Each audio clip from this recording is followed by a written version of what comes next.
Hello again, I'm John Terzak, and welcome to another video cooking lesson at The Seasoned Cook. Today I'm going to answer the question how to make a fresh sage roasted shallot butter, a compound butter if you will. And all the ingredients are right here. I'm starting out with 1 pound of whole soft unsalted butter, about a cup of roasted chopped shallots, which I have one here. I'm going to show you exactly how I did that, which you have a video for making this item, by the way, that I've already made for you. Some fresh chopped spinach or chopped parsley, about 1 cup, and a couple of tablespoons of fresh chopped garlic and some salt and pepper. And in this particular butter, I'm going to opt to put a splash of brandy into it, which is totally optional.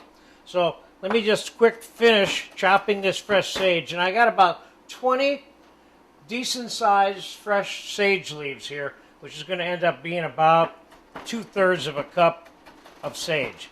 Now there's such a thing as over saging the butter, so don't get beyond what I'm doing here. And the only reason I can even use this much sage in 1 pound of butter is that I'm adding a little garlic and the roasted shallot to it. So let's get the sage in there.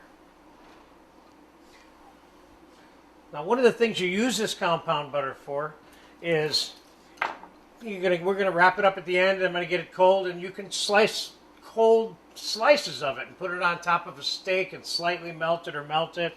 Or I'm actually going to use this particular sage butter for the butter that I'm going to use to make a lightly sautéed squash dish for you, which is a different video. So I'm peeling the shallot, which is what I did to I had about, I don't know, 6 or 7 shallots here.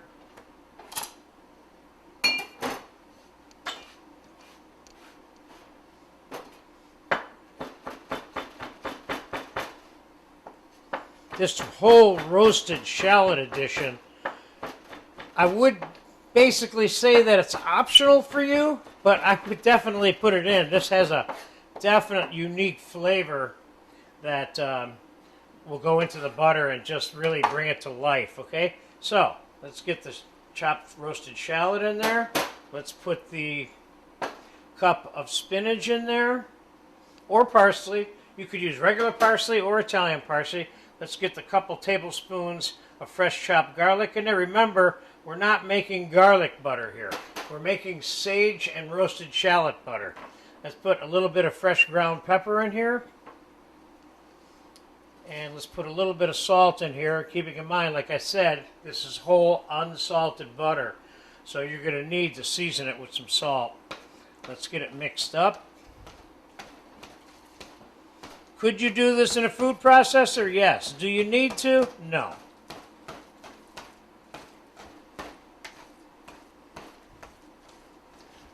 Let's put that splash of brandy in here. That's kind of optional, but I kind of like that little added flavor to it.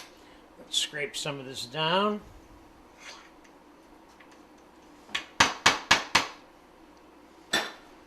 This is the same way you make garlic butter or roasted red pepper butter or anchovy butter or curry butter or whatever kind of compound butter you want to make. This is one good approach to putting it together, whatever the flavor happens to be.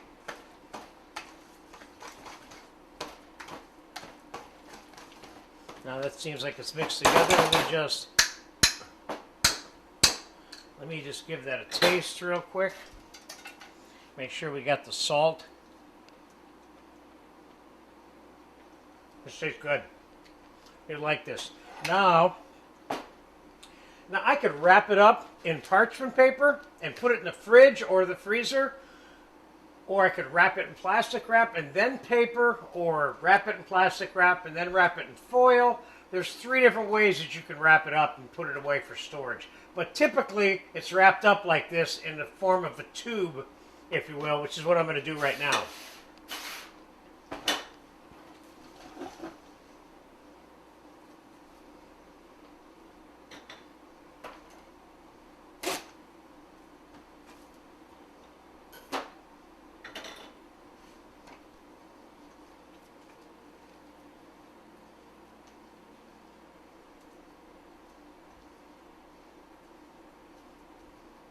I I got enough here for 2 of these small tubes.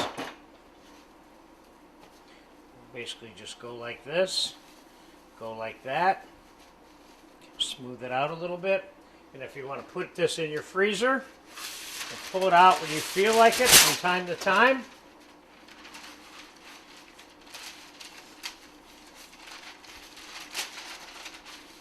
you can wrap it in the parchment paper, which will protect it a little bit.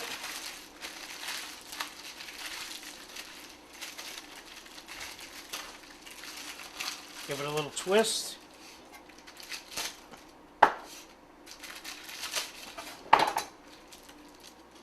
And it's ready to go in your freezer just like that.